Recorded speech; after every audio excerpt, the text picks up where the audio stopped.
नमस्कार, आपके साथ मैं हूँ आयुषी महर्षि और मैं हूँ आपके साथ हिमाद्री शर्मा। एक बार फिर से आ गए हैं हमारे खास कार्यक्रम के तहत एक नए संभाग में नई उम्मीदें जानने के लिए इस बजट से लोगों की। बिल्कुल, क्योंकि पिछले बजट की बात करें तो 1200 करोड़ रुपए का बजट बीकानेर को मिला था और आयुषी इस बार उम्मीदें और ज्यादा है। सेंट्रल के बजट के बाद में उम्मीदें बहुत ज्यादा बड़ी हैं, क्योंकि बीकानेर जिस गति के साथ में विकास कर रहा है वो वाकई में देखने लायक तस्वीर, और इसलिए इंतजार वाकई में इस बात का होगा कि जब बजट पेश होगा तो क्या यहाँ की उम्मीदें पूरी हो पाती है। बिल्कुल, और क्योंकि सीमावर्ती जिला है और ऐसे में आयुषी उम्मीदें भी बहुत ज्यादा है। तो चले फिर लोगों के बीच उनकी बातें सुनने के लिए आइए।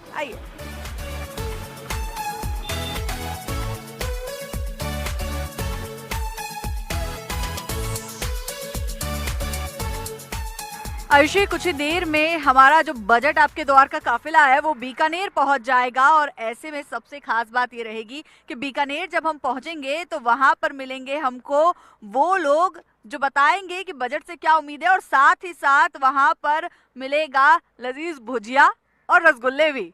और देखिए, इसीलिए मैं एक्साइटेड हूँ हिमाद्री, क्योंकि सोचिए कि हम वहाँ पर जाएंगे और देश प्रसिद्ध करणी माता के दर्शन भी करने को मिल जाएंगे।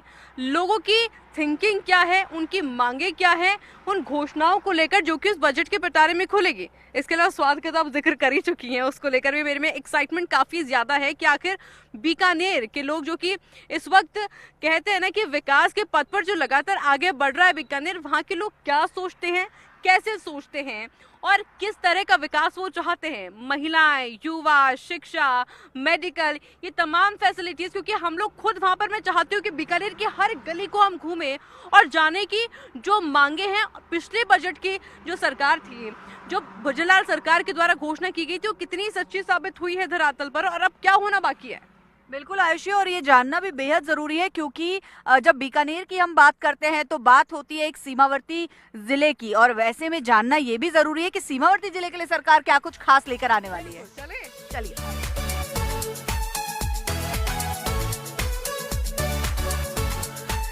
पिछली बार जब बजट आया था तो उसके अंदर जो घोषणाओं का पिटारा था उसमें कई सारी चीजें थी और मैक्सिमम जो थी महिलाओं से जुड़ी थी, क्योंकि मुख्यमंत्री भजनलाल शर्मा का ये टारगेट रहा है, ये विजन रहा है कि महिलाओं को आप जितनी सुरक्षा प्रदान कर सके और जितनी राहत प्रदान कर सके, इस मैंडेट के साथ हिमाद्री मुख्यमंत्री भजनलाल शर्मा काम करते हैं हमेशा। बिल्कुल, और मुख्यमंत्री भजनलाल शर्मा ने जिस तरह से पिछले बजट में बीकानेर को एक बड़ी सौगात दी थी और ऐसे में इस बार भी बीकानेर को उम्मीद है कि सौगातों का बड़ा पिटारा बीकानेर के लिए खुल सकता है। और हमारे साथ यहाँ पर बीकानेर की महिलाएं मौजूद हैं, महिला शक्ति मौजूद है, और उनसे जानेंगे कि इस बार के बजट से महिलाएं क्या उम्मीद रखती हैं। मैम, आपका नाम? राधा खत्री। क्या उम्मीद है मैडम इस बार के बजट से, क्योंकि पिछली बार का बजट बहुत बम्पर रहा है, नहरी विकास क्षेत्र की बात कर ले उसके लिए, लेकिन इस बार जो महिलाएं हैं वो क्या चाहती है बीकानेर? महिलाओं के लिए पहले भी मोदी जी ने, बीजेपी सरकार ने बहुत कुछ दिया है। पिंक सिटी, टॉयलेट भी बनवाए हैं और महिला की छात्रवृत्ति के लिए योजना दी है, बहुत कुछ दिया है। हम बहुत संतुष्ट हैं और आगे भी मोदी जी है जो हम उम्मीद कर सकते हैं, बहुत महिलाओं के लिए सोच रहे हैं अच्छा, और आगे बहुत बढ़िया करेंगे। क्या लगता है कि बजट में क्या खास होना चाहिए इस बार? रसोई की जो थाली है वो कैसी होनी चाहिए खाने की? रसोई की थाली हेल्दी होनी चाहिए, और अगर जो किचन मोहल्ले वाइज जो बाहर के बच्चे पढ़ने आते हैं उनमें घर जैसा माहौल देने के लिए महिलाओं के लिए बहुत अच्छी चीज़ है कि घर का बना उनको भोजन भी मिलेगा और स्वच्छ भी रहेगा, मसाले वगैरह, और उनको रोजगार, सबसे बड़ी बात उनको रोजगार मिलेगी। और सबसे ज़्यादा महिलाओं की सेहत पे ध्यान देना चाहिए। जो प्रेगनेंसी के दौरान या और भी बीमारी में जो हॉस्पिटल में महिलाएं हमारी एडमिट हैं उनके लिए स्पेशल कुछ डाइट का इंतजाम रखना चाहिए। लेकिन इस बार जो महिलाएं हैं वो और भी ज्यादा उम्मीदों से भरी हुई है, और इसका सबसे बड़ा रीजन ये है कि महिलाएं कुछ कर दिखाना चाहती है और इसके लिए सहायता चाहती हैं सरकार की। और एक उनके भाई के तौर पर भी मुख्यमंत्री भजनलाल शर्मा, जो कि हमेशा खड़े रहते हैं और जो वादे करते हैं पूरे करके दिखाते हैं, लेकिन इस बार महिलाएं क्या चाहती है इस बजट से अपने मुख्यमंत्री से, वो हम जानने की कोशिश करेंगे। मैम, क्या नाम है आपका? मेरा नाम सुमन कंवर शेखावत है। मैं शहर जिला मंत्री भी हूँ और पेशे से एडवोकेट भी हूँ। तो देखिए, हमारी जो भारतीय जनता पार्टी है वहाँ हमेशा, जहाँ भजन लाल जी ने हमेशा ये कोशिश की है कि महिलाओं के बारे में सोचा है, और आगे पिछले बजट में भी सोचा था। अभी जो आगामी बजट है उसमें भी महिलाओं को ध्यान में रखते हुए तैयार किया जाएगा। और जैसे कि इसमें हमें पिछले बार जब भी किया तो सुरक्षा को लेकर, पिंक गाड़ी वगैरह लेकर इन सबको किया। भविष्य में भी जो हमारा बजट पेश किया जाएगा उसमें महिलाओं की सुरक्षा की हम उम्मीद रखते हैं, अच्छा बजट रहेगा। एक स्वच्छ वातावरण महिलाओं को उपलब्ध कराया जा सके। मैम, आपका क्या नाम है? मैं प्रोमिला गौतम। मैं आने वाले बजट से जना यही उम्मीद करती हूँ कि मैं बीकानेर की रहने वाली हूँ, तो यहाँ बीकानेर से बहुत से अंतर्राष्ट्रीय और राष्ट्रीय खिलाड़ी निकले हैं। तो मैं सरकार से मांग करूँगी, और सरकार की कार्यकर्ता होने के नाते वैसे भी जो है ना, मैं अपनी तरफ से भी ये बात रखूँगी कि एक स्पोर्ट्स ग्राउंड यहाँ दिया जाए।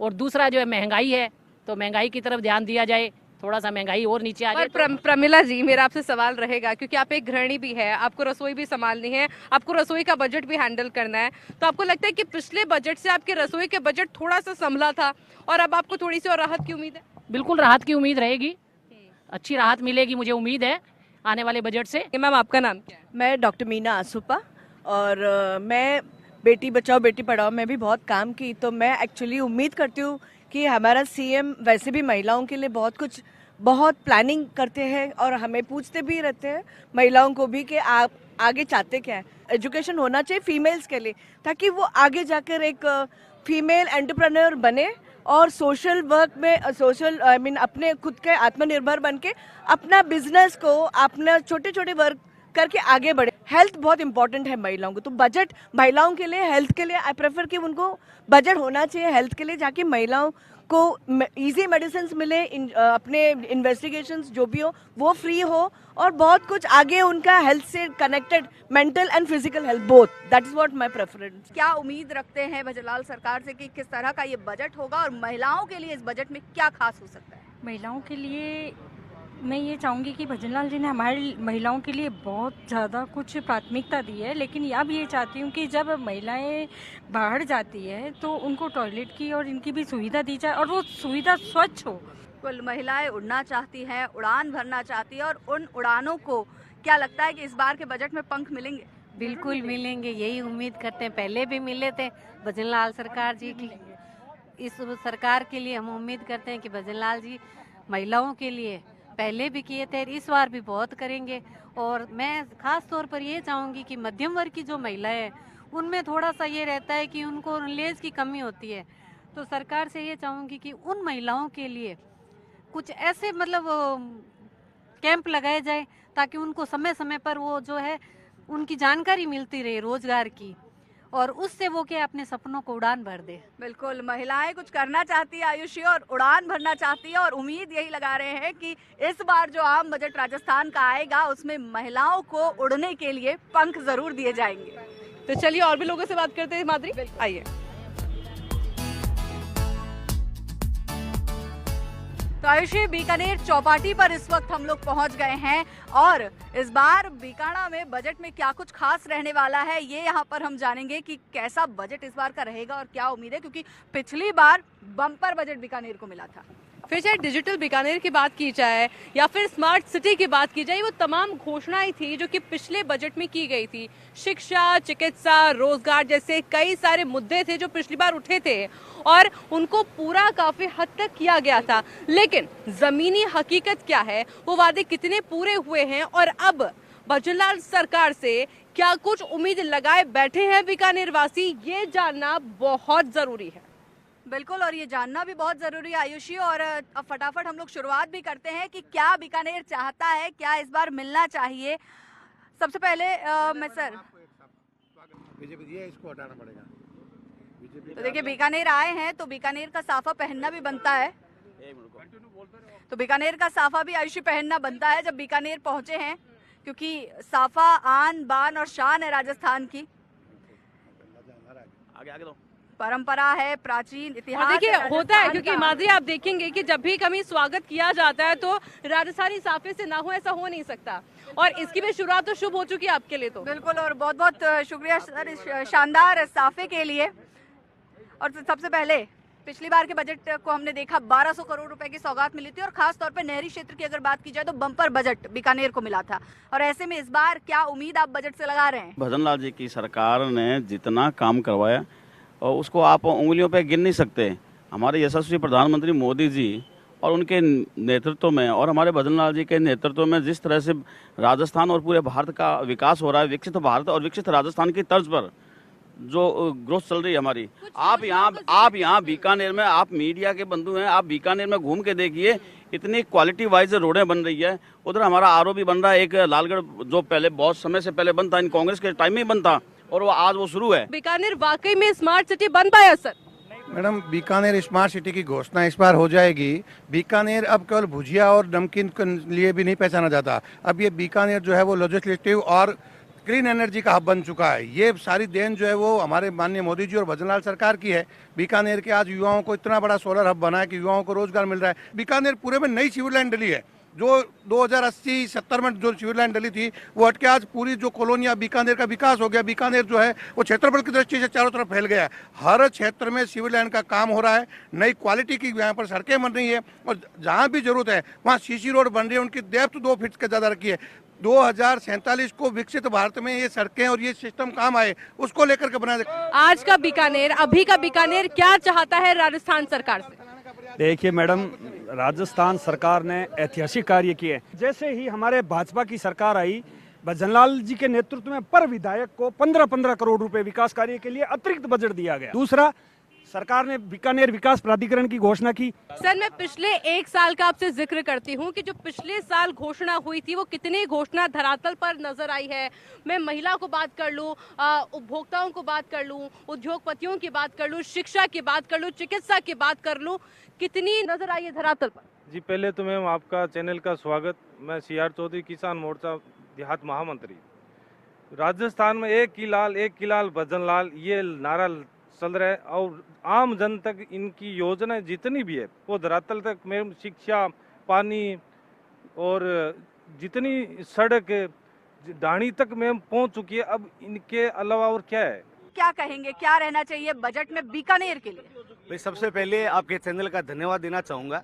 जैसे बीकानेर सिर्फ भुजिया और पापड़ के लिए पूरे विश्व में जाना चाहता है, तो उसके साथ ही बीकानेर सिरेमिक हब भी है और साथ में सोलर का भी हब बन गया है। और बीकानेर में इस बजट में क्या मिले, इसके लिए हमारी सरकार से निवेदन रहेगा। बीकानेर में 1000 हवेलियों का यह शहर है, पर्यटन को बढ़ावा देने के लिए हेरिटेज को संरक्षण किया जाए और साथ में ही एक मिनी सचिवालय की भी आवश्यकता है, क्योंकि BDA भी बन गया है और बीकानेर मिनी सचिवालय की मांग भी लंबे समय से बीकानेर कर रहा है। मिनी सचिवालय बने बीकानेर में, हेरिटेज का संरक्षण हो। यहाँ पे आप क्या समझते हैं कि किन चीजों की और ज्यादा जरूरत है? आप मैडम, सर्वप्रथम तो मैं फर्स्ट इंडिया का धन्यवाद करता हूँ कि आपने ये कार्यक्रम किया और मैं भजनलाल जी का बहुत बहुत धन्यवाद करना चाहूँगा कि उन्होंने बॉर्डर इलाका होते हुए भी काफ़ी बॉर्डर इलाकों में काफ़ी काम किया है। वहाँ पे रोडों की भी घोषणा करी है और ग्रामीण सोलर हब और ग्रीन एनर्जी बनाने के लिए भजनलाल सरकार आतुर है और काफ़ी कुछ काम हो रहा है और कुछ काम होना बाकी है। और भजनलाल सरकार ने जो वादे किए थे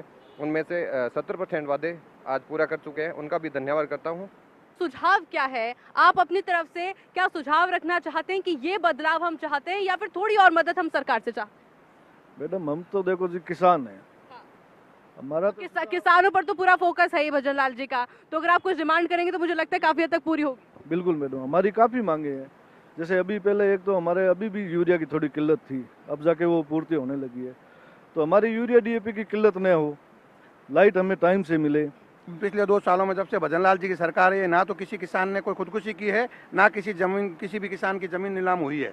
सबको जो राहत दी जानी चाहिए वो दी जा रही है। और मोदी जी ने जो कहा था कि किसान की आय दुगनी करेंगे, जो मूंगफली 2100-2200 बिकती थी, 8000 बिक रही है ना, और 6500 रुपये उसकी MSP है। तो MSP से बहुत ज्यादा ऊपर किसान को डायरेक्ट बिक रही है मूंगफली, और मूंगफली का दाम जो है किसान को मिल रहा है। आप एक बीकानेर के निवासी हैं, उसको देखते हुए सुझाव क्या देंगे? आप किस बार के बजट में क्या होना चाहिए? बिल्कुल सुझाव के रूप में, जैसे सोलर का भी हमारे साथी ने बताया, अच्छी बात है, सोलर का डेवलपमेंट बीकानेर में हो रहा है। मैं सरकार से गुजारिश करूंगा कि उस सोलर की पॉलिसी को नए सिरे से इसके अंदर आमूलचूल परिवर्तन करे। हमारा जो मूल खेजड़ी कल्प वृक्ष के रूप में है, जो खेजड़ी 24 घंटे ऑक्सीजन देती है, खेजड़ी एक ऐसा वृक्ष है जिसकी छाया के अंदर कोई भी वेजिटेशन डेवलप करना हो, वेजिटेशन डेवलप होता है, उसको बचाने के लिए भी काम करे। दूसरा महत्वपूर्ण बात यह है कि बीकानेर के अंदर ड्राई पोर्ट की स्थापना होना बहुत जरूरी है। बीकानेर के अंदर आज सिविल एयरपोर्ट की बहुत सख्त आवश्यकता है। विकास की जो रफ्तार है आयुषी, वो दुगनी गति से आगे बढ़े, ऐसा सभी चाहते हैं और हर एक बीकानेर वासी चाहते हैं, चाहे वो पक्ष से जुड़ा हो चाहे विपक्ष से जुड़ा हो। और भजनलाल सरकार से उम्मीद भी यही कर रहा है कि इस बार के बजट में बीकानेर को जो है बम्पर सौगात यहाँ पर मिले। देखिए, कहते हैं ना कि एक मारवाड़ी सब पे भारी, और क्योंकि बीकानेर की अगर मिठाई की बात की जाए, रसगुल्ले की बात की जाए या फिर तीखी नमकीन की बात की जाए, वो वैश्विक तौर पर आप देखिए कि परचम लहरा रही है और बीकानेर को वैश्विक तौर पर माना जाता है। जीआई टैग मिल चुका है। बिल्कुल, तो वो स्वाद तो हम देखते हैं, अगर वो स्वाद हम चखेंगे जरूर अगर बीकानेर आए तो, लेकिन वैसे ही कुछ खट्टा और तीखा स्वाद हमने यहाँ लोगों का भी देखा और प्रतिक्रिया उनकी देखी। बिल्कुल आयुषी कि बीकानेर में लोग कितने खट्टे और तीखे हैं, अगर मीठे हैं तो साथ ही साथ तीखे भी है, अपनी बात को रखना भी जानते हैं।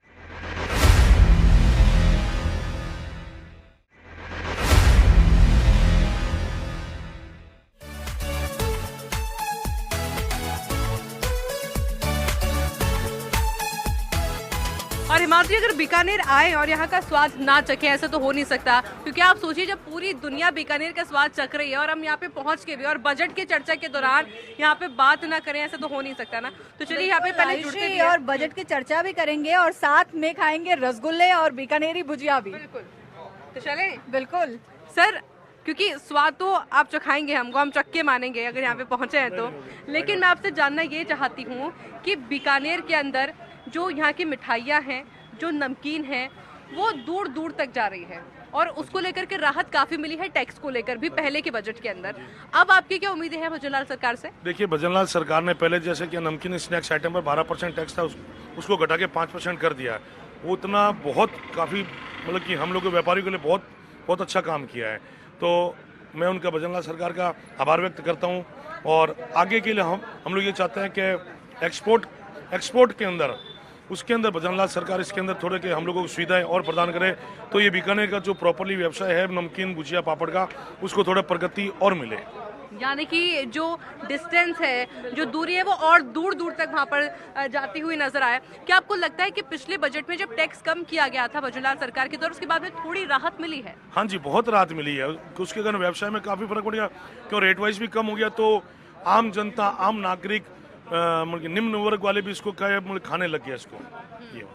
तो यहाँ का क्या उद्योगपति खुश है, ये एक बड़ा सवाल है हिमाद्री। बिल्कुल, उद्योगपति खुश है और साथ ही साथ इम्पोर्ट एक्सपोर्ट, इसको लेकर किस तरह से देखते हैं कि भजनलाल सरकार के बजट में और क्या कुछ इम्प्लीमेंट होने चाहिए? नहीं, उद्योगपति तो खुश होंगे जब क्या है कि टैक्स अपना घटेगा तो उद्योगपति को राहत मिलेगी, क्योंकि उसका प्रोडक्शन बढ़ेगा, क्योंकि उसकी सेल बढ़ेगी, तो उसके वो तो खुश है ही है। प्लस हम लोग चाहते हैं कि एक्सपोर्ट इंपोर्ट में भी क्या भजनलाल सरकार कोई स्कीम लाए जिसके कि हम लोगों को फायदा मिले, तो हम लोग भी क्या है कि अदर कंट्री में अपना माल क्या सप्लाई कर सके, बेच सकें, तो इसलिए। बिल्कुल, तो आयुषी सिर्फ देश में ही नहीं जबकि विदेश में भी स्वाद पहुंचना चाहिए बीकानेरी भुजिया का, इसको लेकर भी सरकार से राहत की मांग की जा रही है, क्योंकि राहत ऑलरेडी मिल चुकी है लेकिन और ज्यादा राहत की मांग यहाँ पर लेकिन है। अब बारी आ चुकी है, क्योंकि मैं बड़ी एक्साइटेड और मैं खाना चाहती हूँ। बिल्कुल, तो पहले हम लोग रसगुल्ले और नमकीन खा लें, उसके बाद में आगे चर्चा करें। बिल्कुल आयुषी, बातें होती रहेंगी, पहले कुछ खाते हैं।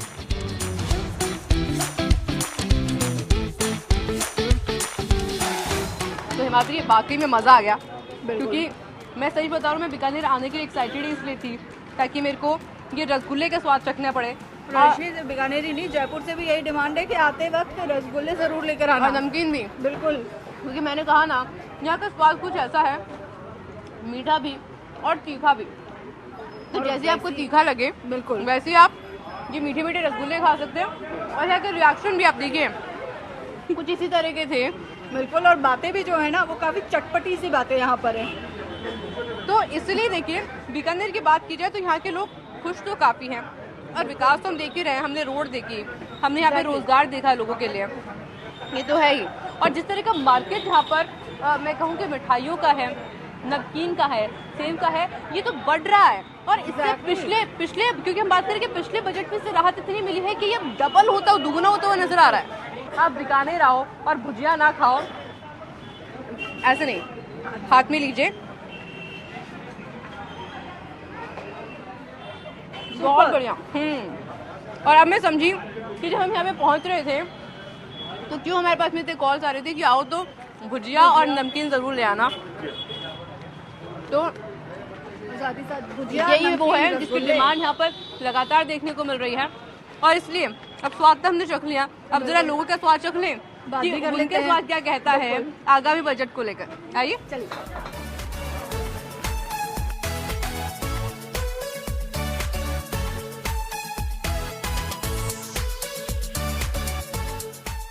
बीकानेर में मुख्य आकर्षण का केंद्र होता है करणी माता का मंदिर, यानी कि देवस्थान के तौर पर हिमाद्री काफी ज्यादा आकर्षित करता है पर्यटकों को, जो राजस्थान घूमने भी आते हैं उनको भी। तो ऐसे में बहुत जरूरी है ये जानना कि पर्यटन के क्षेत्र में जो बीकानेर वासी हैं वो क्या अपेक्षा रखते हैं आगामी बजट से सरकार से। जय श्री करणी। जैसा कि अभी आपको भी पता होगा कि प्रसाद योजना के अंतर्गत इस मंदिर में काफ़ी विकास हुआ है। आप देख रहे हैं प्रांगण काफ़ी बड़ा और हुआ, लेकिन हम उम्मीद करते हैं कि आगामी बजट में मंदिर को और इस क्षेत्र के पर्यटन के लिए भी एक अलग से हमें बीकानेर के लिए जो बजट है वो इसके लिए मिले, जिससे कि पर्यटन को और बढ़ावा मिल सके। वैसे जब से 22 मई को जब मोदी जी यहाँ आए थे तो उसके बाद पर्यटन काफ़ी गति पकड़ चुका है। आप खुद देख पा रहे हैं कि आम दिनों में भी यहाँ बहुत लंबी लंबी कतारें लगी रहती है। तो अगर और अलग से बजट मिलता है तो निश्चित रूप से पर्यटन यहाँ पर और बढ़ेगा। क्योंकि देखिए अद्भुत तो है, क्योंकि ऐसा मंदिर पूरी दुनिया में कहीं नहीं है जहाँ पर इतना सारे चूहे हों और जो लोग डरते हैं चूहों से वो भी कतराते नहीं है अंदर जाने से, बल्कि उनको आशीर्वाद प्राप्त होता है। बिल्कुल। और सबसे महत्वपूर्ण बात यह है आयुषी कि आप करणी माता के परिवार से हैं, और ऐसे में क्या आप चाहते हैं कि इस मंदिर में, देशनोक में और क्या कुछ खास होना चाहिए, क्योंकि करणी माँ का आशीर्वाद तो लगातार बना हुआ है। देखिए माता जी की बहुत कृपा है और पूरा विश्व विख्यात ये मंदिर है, लेकिन समय के साथ साथ जैसे पर्यटन की मांग है वो निरंतर बढ़ती रहती है। प्रसाद योजना के अंतर्गत जैसे मंदिर का विकास हुआ है, वैसे अगर बजट में और हमें पर्यटन के लिए आध्यात्मिक रूप से मिलता है तो ये मंदिर जो भी राजस्थान भ्रमण के लिए आते हैं वो निश्चित है कि देशनोक जरूर आते हैं। तो ऐसे में अगर बजट मिलता है और इस क्षेत्र का विकास होता है तो और इस क्षेत्र का नाम दूर दूर तक होगा। बिल्कुल। तो विश्वविख्यात करणी माता के मंदिर में हम मौजूद है, और जैसा कि उन्होंने बताया कि और अगर बजट मिलता है तो करणी माता का नाम भी देश विदेश तक तो फैला हुआ है, देशनोक का नाम भी फैला।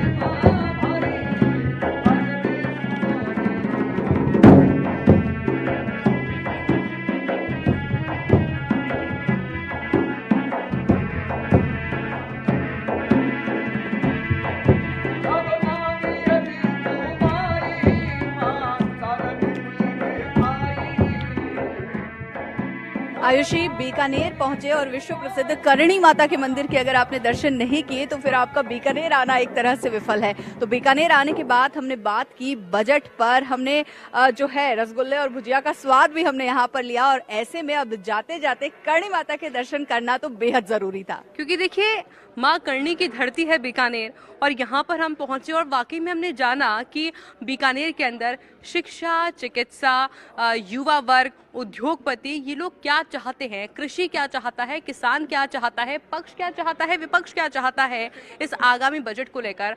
और रही तो माँ करणी है जिनके आशीर्वाद से, क्योंकि मुख्यमंत्री भजनलाल शर्मा का जो विजन है बीकानेर को लेकर वो तो साकार हो ही रहा है, लेकिन जिस तरह से माँ करणी ने लगातार आशीर्वाद बनाया हुआ है, एक तरह से कहा जा सकता है कि ये भी एक स्पेशल है बीकानेर के लिए, बीकानेर वासियों के लिए।